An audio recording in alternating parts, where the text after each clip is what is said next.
तो हेलो नमस्कार। चलिए आज की वीडियो हम लोग शुरू करते हैं। आरआरबी मैथ प्रैक्टिस सेट धमाका। तो पहला क्वेश्चन हम लोगों का ये रहा। यदि मूलधन 75,000, दर 5% और समय 5 वर्ष है तो साधारण ब्याज की गणना कीजिए। तो ब्याज के लिए क्या हो जाएगा? ब्याज ब्याज के लिए हम लोग फॉर्मूला क्या रखते हैं कि SI is equals to PRT upon 100। तो यहाँ पर अगर हम लोग देखें तो दिया हुआ है 75,000 और इसका क्या करना है 5 और गुणे 5 पचम 25% तो 25% यहाँ से अगर हम लोग निकालना है तो प्रतिशत के लिए भाई ये परसेंटेज से ये 2 जीरो कैंसिल आउट हो जाएंगे और 75 से अगर हम लोग गुणा करा दें तो 25 जीरो 0, 25 पंचे 125 का 5 हासिल लगे 12, 25 सते 75, 75 10 85 और 75, 25 सते 175, 75 10 85 और 87 तो 18,750। ऑप्शन नंबर सी करेक्ट हो जाएगा। ठीक, अगले क्वेश्चन पे हम लोग देखें। अगला क्वेश्चन ये रहा, क्वेश्चन नंबर 2। ए और बी किसी कार्य को क्रमशः 12 दिन और 8 दिनों में पूरा कर सकते हैं। उन्होंने एक साथ कार्य शुरू किया लेकिन 2 दिन बाद बी को कार्य छोड़ना पड़ा। तब ए ने अकेले साथ कार्य पूरा किया। संपूर्ण कार्य करने में कितना दिनों में पूरा हुआ? तो 12 और 8 का एलसीएम 24 बाई एलसीएम ही हम लोग लेते हैं। तो यहाँ पर अगर हम लोग 12 को डिवाइड करें तो ए की इफिशियंसी कितनी आ जाएगी? 2, ये इफिशियंसी हम लोग लिख रहे हैं। और बी की इफिशियंसी कितनी आ जाएगी? 3 आ जाएगी। क्या कह रहे हैं? उन लोगों ने एक साथ मिलकर कार्य शुरू किया लेकिन 2 दिन बाद, तो 2 दिन तक तो दोनों करेंगे। 2 दिन में कुल इफिशियंसी कितनी लगेगी? 5 इफिशियंसी से 2 दिन काम होगा यानी 10 काम हो जाएगा। तो शेष जो वर्क होगा वो कितना बचेगा? 24 में से 10 हो चुका है यानी 14 बचेगा। अब 14 काम किसको करना है? 14 काम आपका ए करेगा। 2 इफिशियंसी लगाकर कितने दिनों में कर देगा? 7 दिनों में। तो कुल दिन कितने लगे? कुल दिन लगे 7 दिन ये और 2 दिन पहले काम हो चुका था। तो 7 और 2 कुल 9 दिन का जो है कार्य हो जाएगा। ऑप्शन नंबर बी करेक्ट हो जाएगा। अगले क्वेश्चन पर आते हैं। Question number 3। किसी संख्या के 1/3 में 55 जोड़ने पर 83 प्राप्त होता है। कोई संख्या थी, उसका 1/3 में अगर हम लोग 55 जोड़ देते तो 83 प्राप्त होता है। तो हम ये भी तो कह सकते हैं कि 83 से 55 अगर घटा दें तब भी तो हमें उस संख्या का 1/3 मिल जाएगा। यानी 1/3 बराबर कितना हो जाएगा? 28। तो एक की संख्या की वैल्यू कितनी हो जाएगी? एक की वैल्यू कितनी हो जाएगी? 84 के बराबर। तो अभी कह रहे हैं कि अंकों का योग कितना हो जाएगा? तो 8 और 4 अंकों का योग कितना हो जाएगा? 12। ऑप्शन नंबर हमारा डी करेक्ट हो जाएगा। अगले क्वेश्चन पर आते हैं हम लोग। ये रहा भैया अगला क्वेश्चन। लोकेश और तारेश की वर्तमान आयु का योगफल 24 है। 2 वर्ष बाद लोकेश की आयु, देखो अभी यहां पर क्या कह रहे हैं कि लोकेश और तारेश की वर्तमान में जो आयु है वो 24 वर्ष है और 2 वर्ष बाद जो उनकी आयु का अनुपात होगा वो कितना हो जाएगा? 3:1 हो जाएगा। अच्छा, 2 वर्ष दोनों में बढ़ेगी यानी कुल यहाँ पर कितनी बढ़ जाएगी? कुल यहाँ पर कितनी बढ़ जाएगी? तो आप बोलेंगे कुल यहाँ पर बढ़ जाएगी 4 वर्ष। तो ये कितना आ जाएगा? 28। तो 2 वर्ष बाद अगर अनुपात में देखें योग कितना आ रहा है? 4 और ऐसे योग कितना आ रहा है? 28 वर्ष हो जाएगा। तो एक अनुपात की जो वैल्यू होगी वो कितने बराबर हो जाएगी? 7 के बराबर हो जाएगी। और 3 अनुपात की वैल्यू कितने के बराबर हो जाएगी? 21 की हो जाएगी। ये 21 कब आ रहा है? ये 21 तब आ रहा है जब क्या किया गया? 2 वर्ष इसमें बढ़ा दिया गया। तो वर्तमान आयु कितनी हो जाएगी? 2 वर्ष यहां से कम हो जाएगी। तो 2 वर्ष अगर यहां से हम लोग कम कर दें तो 19 वर्ष क्या आ जाएगी? वर्तमान आयु आ जाएगी लोकेश की। तो इसकी वर्तमान आयु, तो लोकेश की वर्तमान आयु कितनी होगी? ऑप्शन सी 19 वर्ष। अगला क्वेश्चन। एक सेल के दौरान कुल वस्तु में से 60% वस्तुओं को 21% लाभ पर बेचा जाता है। अच्छा, 60% तो 60% को अगर हम लोग फ्रैक्शन में बदल लें, 60% को फ्रैक्शन में बदलें तो ये हमारा आ जाएगा कितना, 3/5। और शेष वस्तु का 40%, तो 40% को अगर हम लोग फ्रैक्शन में बदल दें तो 40% फ्रैक्शन में बदलेंगे तो ये आ जाएगा 2/5। तो हम लोग कुल अगर वस्तु मान लें, कुल हम लोग इनका एलसीएम अगर 5 लेंगे तो दिक्कत हो जाएगी। यहाँ पर मान लो कि 25, कुल वस्तुएं 25 थी, तो कुल 25 वस्तुओं में क्या किया गया है कि 60% वस्तु यानी 3/5। तो इसका 3/5 अगर हम लोग निकालेंगे तो कितना आ जाएगा, इसका अगर हम लोग 25 का 3/5 तो 5 यानी 3/5 आ जाएगा 15। 15 वस्तुएं जो हैं वो बेची गई हैं आपकी 21% लाभ पर, प्लस 21 पर बेची गई हैं, और शेष वस्तुओं का 40%। अच्छा, यहां से अगर जब 15 निकल जाएंगे तो शेष वस्तु कितनी आ जाएंगी, 10। 10 का 40% कितना आ जाएगा, 10 का 40% आपका आ जाएगा 4 वस्तुएं। तो 4 वस्तुएं जो हैं वो बेची गई हैं 46% के लाभ पर, और शेष वस्तुएं, अब 10 में से 4 चली गई तो बचेंगे कितनी, 6 वस्तुएं। 6 वस्तुएं जो बेची गई हैं 29% के हानि पर बेची गई हैं। यदि समग्र लाभ x% है तो x का मान, अब यह जब लाभ होगा तो वो सभी पर होगा, कुल पे समग्र पर, तो इसको हम लोग 25 से डिवाइड कर देंगे। तो यहाँ पर अगर हम लोग मल्टीप्लाई पहले कर लें तो 15 और 21, 15 कम 15 का 5, हासिल लगे 1, 15 दूना 30 और 31, 315 प्लस 4 छम 24 के 4, हासिल लगे 2, 4 चौक 16, 2 18, 184, और यहाँ पर माइनस होगा क्योंकि ये 29% लॉस हो रहा था। 6 9 54 का 4, हासिल लगे 5, 6 12, 5 17, और ये जो लाभ होगा ये सभी पर होगा, पूरे 25 पर। तो यहाँ पर देखो अगर हम लोग 184 से 174 माइनस कर देंगे तो 10 बचेंगे, 10 यहाँ पर ऐड कर दें तो ये हो जाएगा 325 बटे 25, और ये प्लस का आ रहा है क्योंकि लाभ हो रहा है। तो 25 से जब इसको हम लोग डिवाइड करेंगे तो 25 से कम 25, और यहाँ पर कितना बच जाएगा हमारे पास, यहाँ पर 5 2 7 75, तो 25 दिया 75 प्लस का आ रहा है 13, यानी कुल 13% लाभ हो रहा होगा। ऑप्शन ए करेक्ट हो गया। अगले क्वेश्चन पर आते हैं, ऑप्शन नंबर 7। क्या बोल रहे हैं कि 4 सेंटीमीटर कोर वाले 6 घन एक दूसरे के आसन्न रखे जाते हैं। ये 4 सेंटीमीटर भुजा, फिर ये 4 सेंटीमीटर भुजा, 4 सेंटीमीटर भुजा, 4 सेंटीमीटर भुजा के, और 4 सेंटीमीटर फिर से, 4 सेंटीमीटर फिर से। तो जब ये रखे जाएंगे तो यहाँ पर जो लंबाई हो जाएगी वो कितनी हो जाएगी, 4 गुणे 6 मतलब 24 हो जाएगी, और बाकी चौड़ाई और सॉरी लंबाई और चौड़ाई तो हमारी कितनी रहेगी 4, और ऊंचाई भी कितनी रहेगी 4, ये हमारी ब्रेथ लिखी हुई है। आयतन क्या होता है, आयतन होता है हम लोगों का लंबाई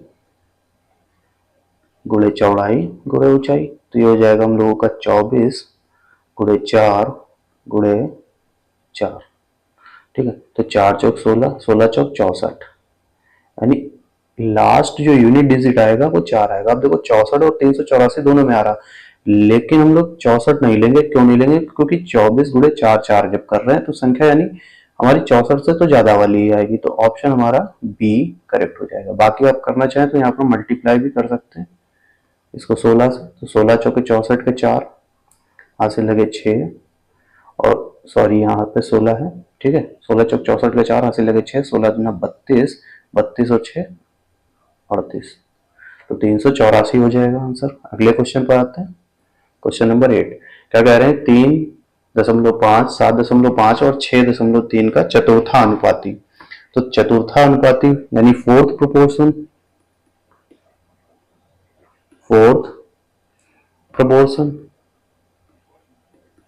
तो ये आपका हो जाएगा 7.5 इंटू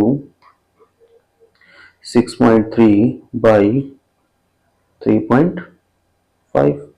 अब देखो यहाँ पर जो होगा 63 जो है ये हमारा क्या है, अगर इसको हम लोग डायरेक्ट 63 मान ली, ये दशमलव और ये दशमलव हटा करके, तो ये हमारा हो जाएगा 7 और 9 का मल्टीपल, मतलब यहाँ पर हमारा 7 या 9 का मल्टीपल ही आना चाहिए, 9 से डिवाइड होने वाला।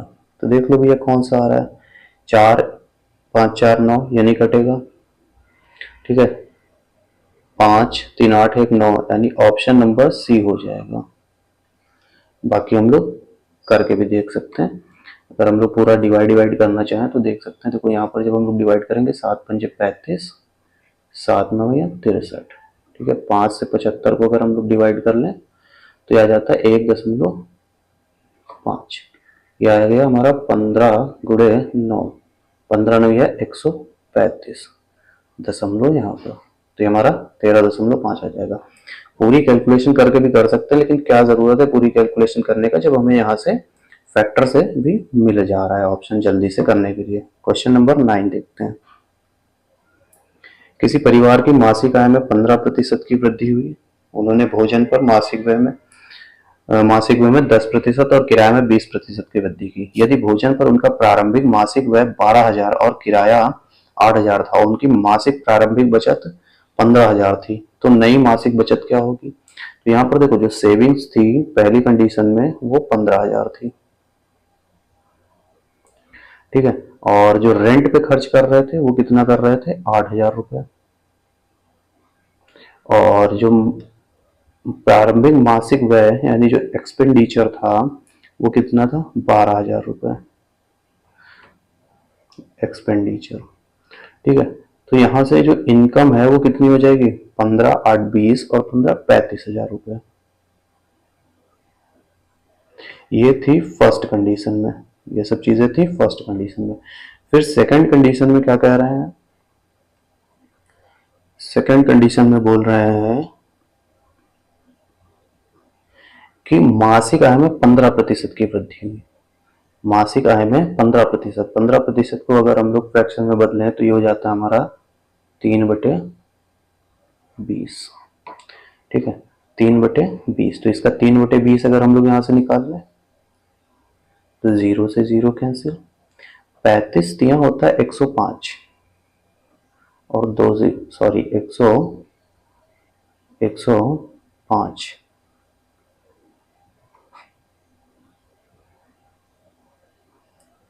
ये हो जाएगा 105 और 2 0, ठीक है। इसको अगर हम लोग 2 से डिवाइड करते हैं तो 2 पंचे 10, 2 दूनी 4, 2 पंचे 10 और 0, यानी 52 50 आ जाएगा इनकम, ठीक है। ये इनकम सिर्फ कौन सी है, जो हमारी बढ़ी हुई है, ठीक। अब कह रहे हैं कि यदि उसने एक्सपेंडिचर पर या उसने मासिक व्यय पर 10% बढ़ाया, तो 12,000 का 10% कितना हो जाएगा, 1,200 रुपए, सिर्फ इतना बढ़ाया, ठीक है। फिर क्या कह रहे हैं कि उसने किराए में 20%, रेंट में 20%, तो 1,600 रुपए यहाँ पर बढ़ा दिए। 8,000 का 10% जो है 800 और 20% 1,600 हो जाएगा। उसके बाद में क्या कह रहे हैं, उसके बाद में मासिक व्यय, तो अब उसकी जो नई बचत है वो कितनी हो जाएगी, नई बचत कितनी हो जाएगी, देखो जो हमारा जो इनकम थी, इनकम हमारी सिर्फ 5,250 रुपए ही बढ़ी, और खर्च कितना जो हो गया 16 2 18 10 2800, 2800 इसमें से भी खर्च हो जा रहा है, तो बचत कितनी हो रही है, 12 में से 8 जाएंगे, बचेंगे 4, और 4 में से 2 जाएंगे 2, 2,450 रुपए वो एक्स्ट्रा बचा रहा है। पहले कितना बचा रहा था, 15,000 रुपए, पहले 15,000 बचा रहे थे, अब वो कितना और बचा रहा है, अब वो हमारा 2,450 और बढ़ा रहे हैं, तो 15 2 17,000, यानी 17,450 उसकी नई इनकम हो जाएगी। अगले क्वेश्चन पर आते हैं हम लोग। नवीना की मासिक आय 84,000 है, वह अपनी आय का 25% मकान पर के किराए पर, 20% किराने के सामान पर, 15% घरेलू खर्च पर व्यय करती है, तो शेष राशि बचत करती है। उसके द्वारा प्रत्येक माह कितनी राशि बचाई जाती है भाई, 84,000 रुपए कुल आय थी, उसमें से 25% मकान के लिए, 20% किराए के लिए, 45 और 15 घरेलू खर्च के लिए, यानी 60% जब खर्च कर देती तो 40% बचा रही होगी, यानी 2 0 से ये 2 0 कट जाएंगे 40 से, यानी 4 से गुणा करा ले हम लोग। तो 4 जीरो जीरो, 4 चौक 16 का 6, हासिल लगे 1, 4 अठे 32 और 33। तो 33,600, एक ये वाला जीरो है ये, ठीक है। 33,600 रुपये उसकी मासिक बचत हो जाएगी। ऑप्शन नंबर सी करेक्ट हो जाएगा। अगले क्वेश्चन पर आते हैं।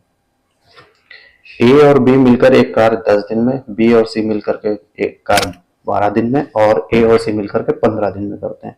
तो 10, 12 और 15 का एलसीएम हमारा मिल जाएगा 60, ठीक है। अब ए और बी की जो एफिशिएंसी हो जाएगी 10 से, यानी डिवाइड कर लेंगे, तो ए और बी की जो सम्मिलित एफिशिएंसी हो जाएगी वो 6 हो जाएगी। इसी तरीके से बी और सी की जो सम्मिलित एफिशिएंसी हो जाएगी 12 पंजे 60 हो जाएगी। सी और ए की जो सम्मिलित एफिशिएंसी हो जाएगी वो हमारी कितनी हो जाएगी, 15 चक्को 60 हो जाएगी। तो जब हम लोग यहाँ से ए बी सी सभी की एफिशिएंसी निकालेंगे तो ये आ जाएगी हमारी 15/2, 15/2। तो समय बराबर क्या होता है, टाइम बराबर होता है कुल कार्य बटे एफिशिएंसी, यानी 15/2। तो बटे का 2 कहाँ चला जाएगा, ऊपर। 15 चौके 8, 4 दूनी 8 है, यानी 8 दिन में तीनों मिल करके कार्य को समाप्त कर लेंगे। अगला क्वेश्चन।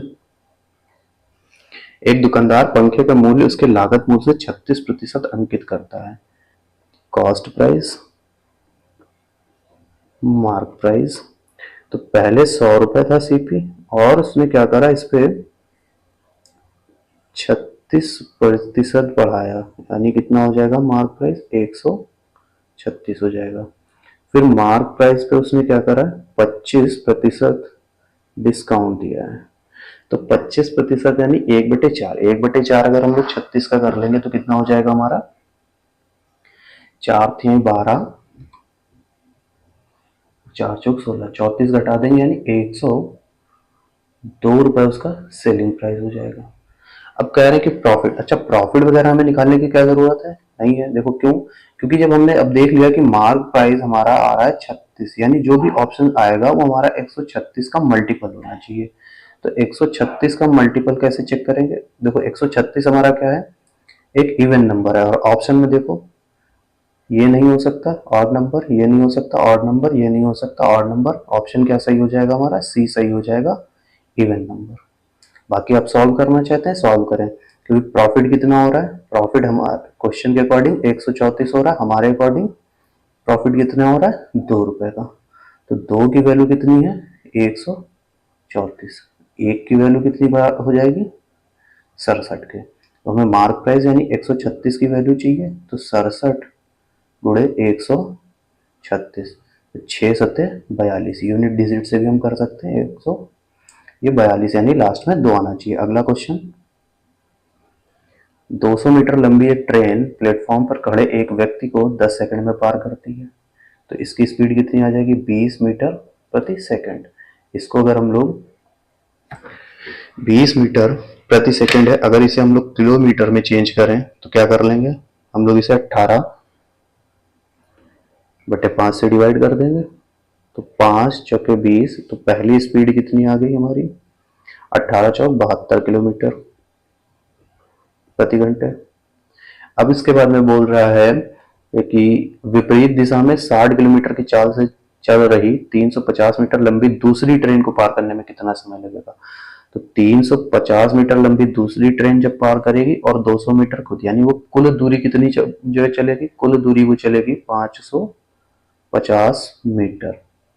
और किस स्पीड से चलेगी, विपरीत दिशा में रिलेटिव स्पीड्स क्या होती हैं, जुड़ जाती हैं। तो 72 और 60, तो 72 और 60 हो जाएगा 132, ये किलोमीटर में है। अब इसे मीटर प्रति सेकंड में चेंज करने के लिए क्या करेंगे, 5/18 से मल्टीप्लाई करेंगे। तो ये 18 जो है इसके मल्टीप्लीकेशन में आ जाएगा, ये हो जाएगा 550 गुणे 18 बटे 132 गुणे 5। 5 से अगर हम लोग डिवाइड कर दें तो ये हो जाएगा 110, ठीक है, 11 से डिवाइड कर दें तो ये हो जाएगा 10, और 11 से इसको डिवाइड कर दें तो ये हो जाएगा 12। ठीक है, 18 गुणे 10 180 बटे 12, 15 कम 15, 15 12 कम 12 और 12 पंजे 60, यानी कितना हो जाएगा 15 second. Option number D. Last question आज का देखते हैं हम लोग। 6 संख्याओं का योगफल 240 है, तो उनका औसत, औसत क्या होता है, योग बटे संख्या, योग बटे संख्या। तो योग कितना दिया है 240 और संख्याएं 6, तो ये हो जाएगा 40। ऑप्शन नंबर डी करेक्ट हो जाएगा। कितनी राशि 2 वर्षों में 6% वार्षिक दर से साधारण ब्याज के रूप में 720 रुपए प्राप्त होगा? तो कितने वर्षों में, दो वर्षों में 6% ब्याज मिल रहा है, यानी कुल कितना मिलेगा 12% ब्याज मिलेगा। और उसी 12% की वैल्यू कितने की बराबर हो रही है 720 के। तो यहाँ से अगर अब हम लोग 1% निकालें, या यहाँ से सीधे ये देख लें कितने गुने हो रही है, 6 गुना हो रहा है। तो जब हम लोग 100% की वैल्यू निकालेंगे तो वो भी कितना हो जाएगा, सॉरी 60 गुना है, तो 60 गुने करा दो यानी 6,000 रुपये। बाकी आप सॉल्व करना चाहते हैं सॉल्व करें भाई। 12% 172, तो 1% निकालेंगे तो 12 छंग 72 यानी 60, और 100% निकालना है तो 100% निकाल लेंगे 100 से गुणा, तो ये भी 6,000 ही आ जाएगा। ये हमारा आज का लास्ट क्वेश्चन था। कैसा लगा एक बार कमेंट करके बताइएगा। बाकी मिलते हैं हम लोग अपनी अगली क्लास में, तब तक के लिए बाय बाय, धन्यवाद।